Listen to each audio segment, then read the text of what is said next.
好，咁100米嘅賽事呢，就順利起咗跑啦。咁我哋見到5線嘅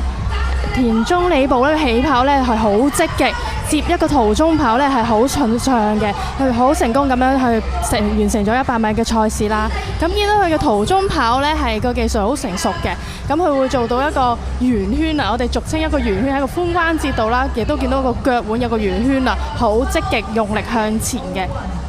咁啊，見到咧啱啱第一名衝線嘅就係日本嘅田中李步啦，第2名衝線嘅就係中國嘅徐洪正，而第3名呢就係中國香港嘅黃泳彤。